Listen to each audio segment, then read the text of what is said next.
Eu vou começar no fim, se você está gravando, eu vou ficar eu vou começar no fim, no começo e volta para o começo. A liturgia de hoje nos ensina a como os discípulos a dizer para Jesus: aumenta a minha fé.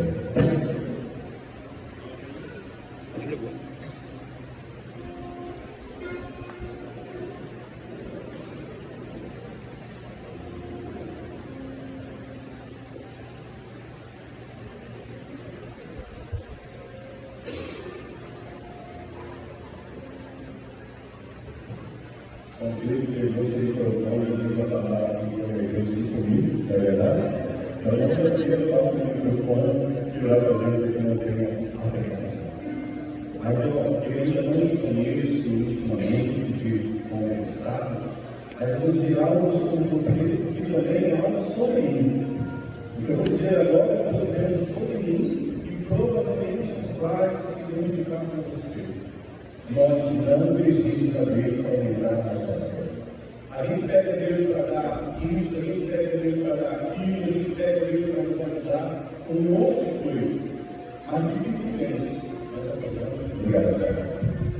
dificilmente nós dizemos a Jesus: Senhor, aumenta a minha fé.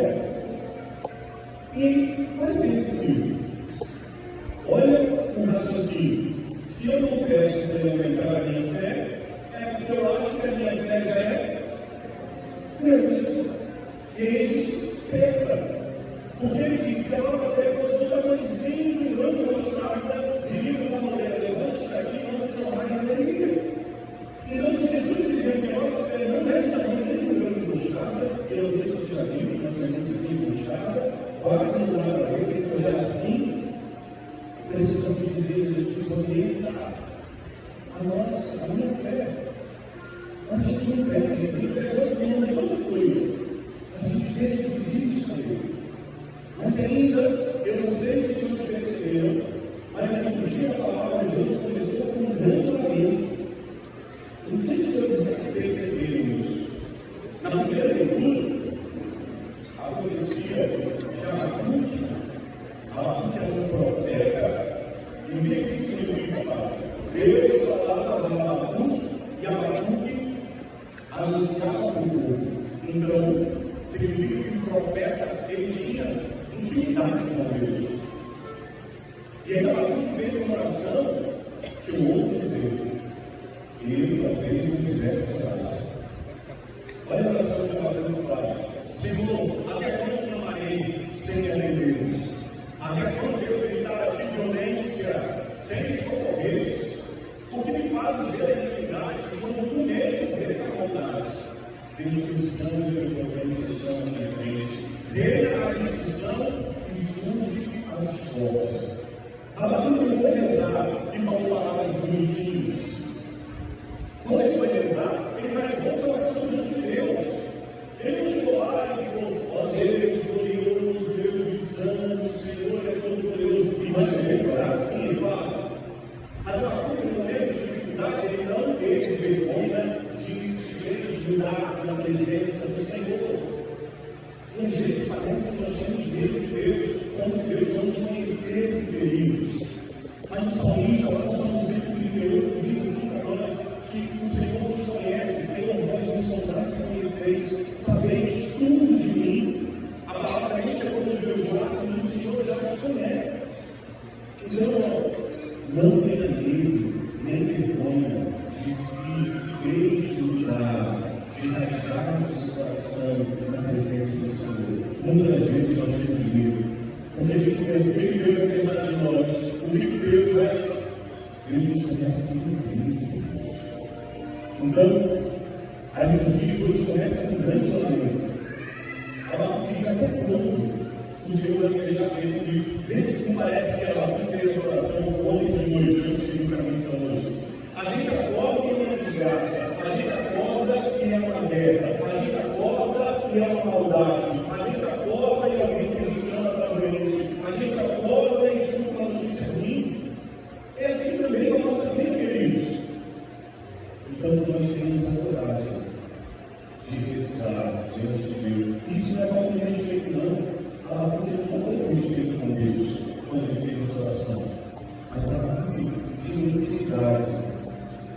dizer uma coisa que você tem de rastro na sua vida. A pessoa que você tem amizade é a pessoa que você rasga no seu coração. Você não conta para essa pessoa só coisa de hoje. Quando eu digo que está com cala aberta, é para essa pessoa que você fala, você tem que mentir para mim? A gente não fala com papo. Mesmo que você tenha telefone, eu posso te ligar? É assim que eu faço meu dia no espiritual, ele já até sabe. Eu falo dele, quando eu te ligar, me atenda. Outra vez, até um tempo atrás, 10 horas da noite, no sábado, meu Deus do céu, o homem tem início de manhã no domingo. Sábado, 10 horas da noite, eu liguei para ele assim, o que você está fazendo? Aí, o que está fazendo? Sábado, 10 horas da noite. Quem não pode levar o que está fazendo? Dormindo, não é verdade? Eu falei, eu dei de noite. Eu falei, o que você está fazendo? Eu não dei nada. Eu falei, tá, levanta aí, por favor, eu estou na tua porta. Ele está bom. Ele já sabe. Por quê? Porque é meu amigo.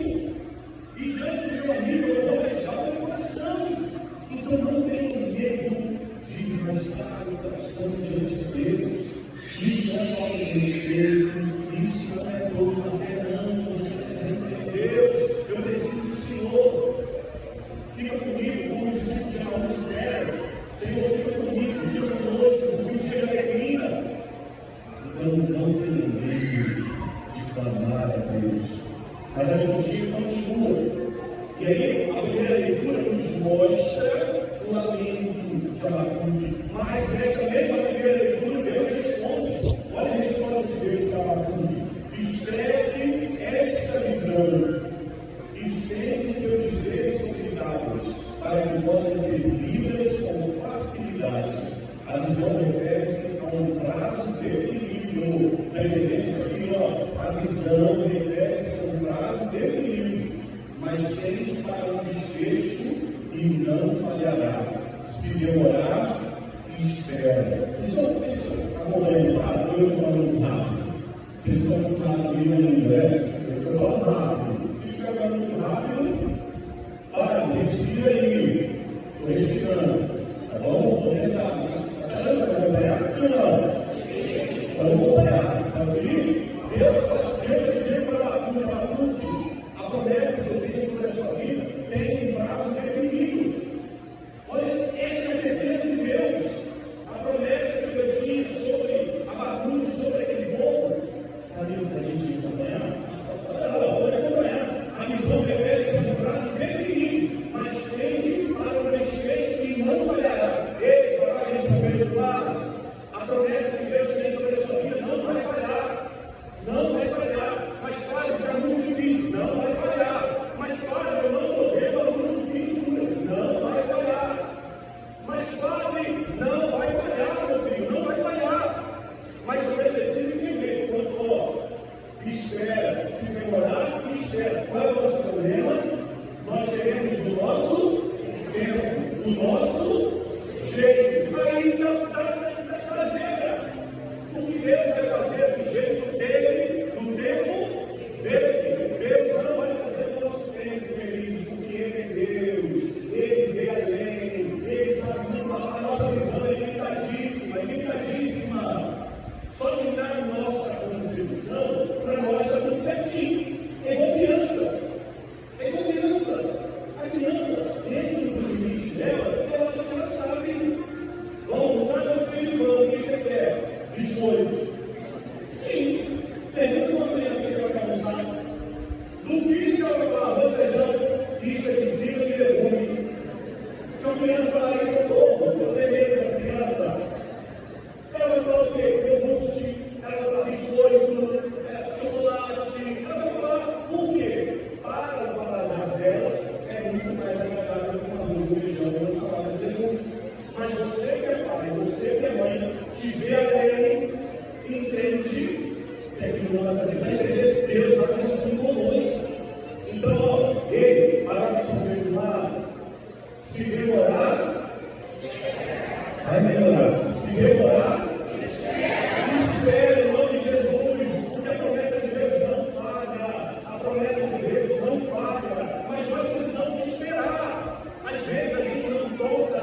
Confessou?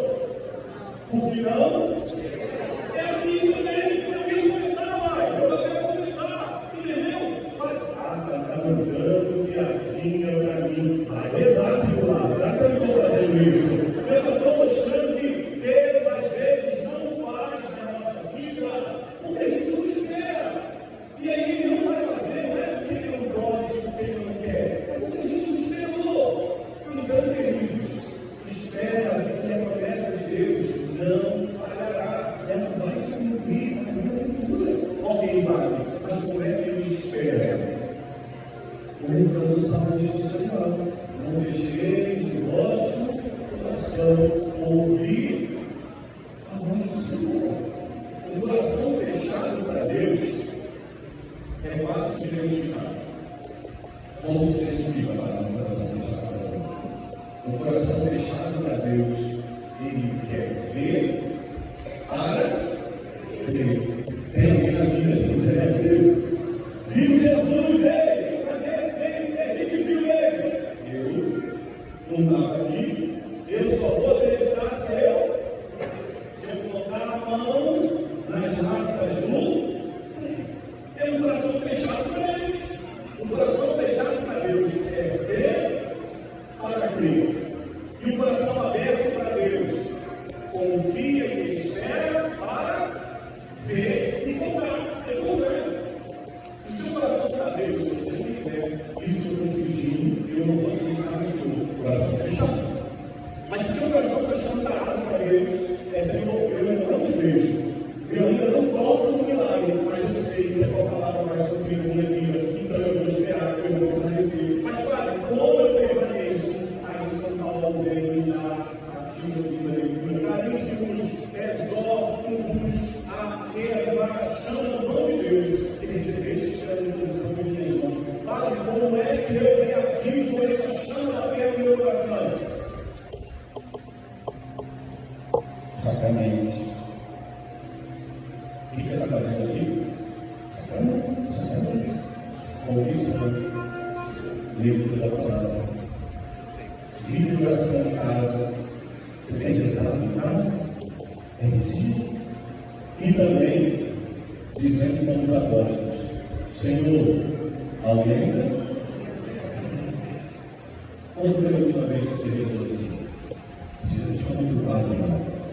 Mas quando foi a última vez que você parou na sua casa, lá na sua intimidade, e disse para ele: Jesus, eu confio no Senhor, mas aumenta a minha fé.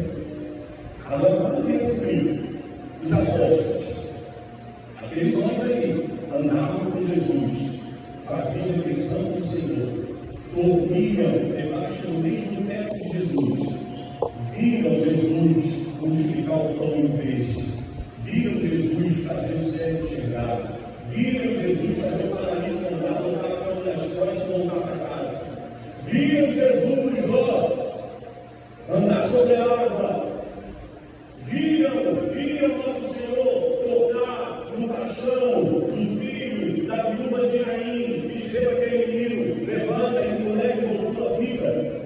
Eles viram tudo isso.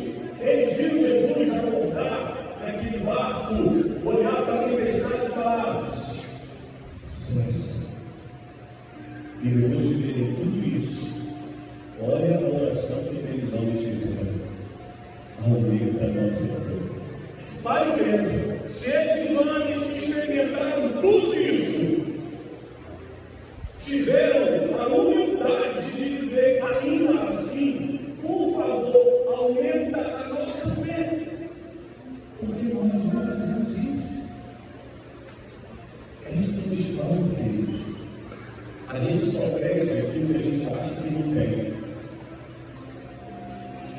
O que a gente acha que tem, a gente não pede. Eu vivo dizendo para você: deixa eu sentar em 6 da meta, tá? Por favor, você não pede, não? Gente, eu ganho a meta virada. Rapaz, eu ia fazer igreja nesse Rio de Janeiro. Mas você não pede, eu não tenho dinheiro. Eu preciso de Jesus, eu não preciso orar. Agora, quem é milionário? Você acha que vai uma coisa dessa forma e falar para Deus: me dá mais um pão para mim, Jesus? Precisa não. A gente só pede aquilo que a gente acha que precisa. Se você não está aumentar a sua fé, é sinal de que você acha que a sua fé já está muito boa. Só que a gente deixa de medir isso em bloqueios. Que nós temos atrás de dizer para o Senhor esse dia, essa semana, e na nossa vida, Senhor, eu creio no Senhor, mas aumenta a minha fé. Diante das dificuldades, aumenta a minha fé. Diante da enfermidade, aumenta a minha fé. Diante do vizinho que está urrinando na nossa cabeça, aumenta a minha fé. Se não pode meter a mão na cara dele, Jesus, aumenta a minha fé. O povo aqui não tem sangue na fé, não. Jesus aumenta a minha fé. Porque se o Senhor não aumentar a minha fé, eu vou ficar no caminho. Na hora da dificuldade, abrir a minha boca para ficar. Então, queridos, que nós temos a coragem de dizer a Jesus nessa semana: Senhor, aumenta a minha fé. E se perder ainda, não é só para a dificuldade da luta, é na hora também da balança e da alegria. Porque eu vou dizer uma outra coisa sobre você, que eu sei como você está. Sabe qual foi o dia que você mais errou? Mais orou? Foi o dia que você teve mais dificuldade. Não tenho dúvida disso. Você não falou comigo, mas eu tenho certeza. O dia que você mais orou foi o dia que você mais teve dificuldade, independente da dificuldade que seja. Mas na hora que ele estava bom, tranquilo, deitado na caminho que ele existente, você não rezou. Você esqueceu de rezar. Então, na hora que a vida estiver muito boa e muito tranquilo, diz a Jesus também: Senhor, aumenta a minha fé. Porque se o Senhor não aumentar a minha fé, eu vou embora. Porque eu sou tão orgulhoso, eu estou falando de mim, eu sou tão orgulhoso que agora eu acho que eu me baixo. A vida está boa, a vida está tranquila, não tem ninguém na casa doente, não tem ninguém desempregado, os meus vizinhos são maravilhosos. Eu vou te trair e vou embora. Eu tenho coragem de dizer para Jesus: Senhor, aumenta a minha fé. Queria deixar para os senhores um exercício para casa. Para quem quiser, seja livre. Sai daqui dizendo: não, para. Primeiro, nessa igreja, não, é só para quem desejar. Que você pudesse ler Hebreus, capítulo 11. Esquece, não. Hebreus 11. Mas é o capítulo todo, tá? Devia ser o livro todo. Mas vamos começar pelo capítulo. Vamos começar pelo capítulo. Hebreus. Vai esquecer, não? Qual é Hebreus? Tem certeza? Vai falar do seu vizinho? Qual o Juninho falou para ele? Repete, não repete, repete. Mas se você esquecer tudo que o Juninho pregou aqui, tem uma canção muitíssimo antiga que vai te ajudar. Vai dizer assim: ó, César, uma maravilha, quiser te afogar. Faz o quê? A mão de Deus estação é fácil. Se as tristezas desta vida quiserem te sufocar, faz o que, igreja? Segura na mão de Deus e vai. Ó, reza com esse refrão. Segura na mão de Deus. Segura na mão de Deus.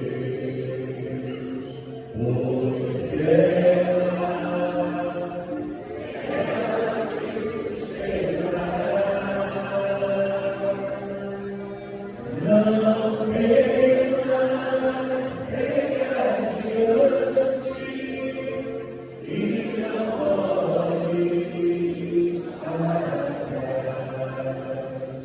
Segura na mão de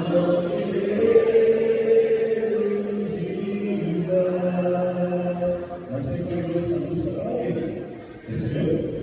O tempo verbal, a pessoa verbal, você está dizendo: ei, menino, ei, seu menino, segura aí na mão de Deus, né? Isso é o que você está falando. Mas não é só para o outro segurar, é para você. primeira pessoa, é molezinha. Ao invés de segunda, é segundo. Vamos levar? Segundo.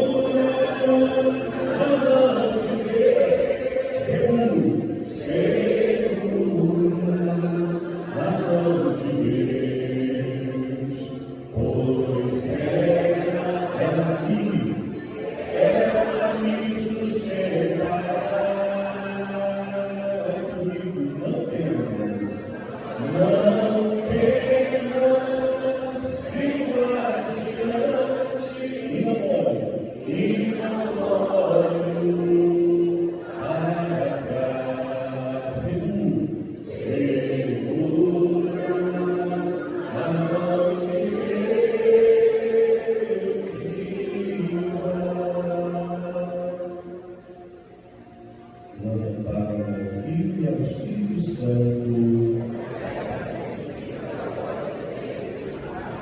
Professemos a nossa fé.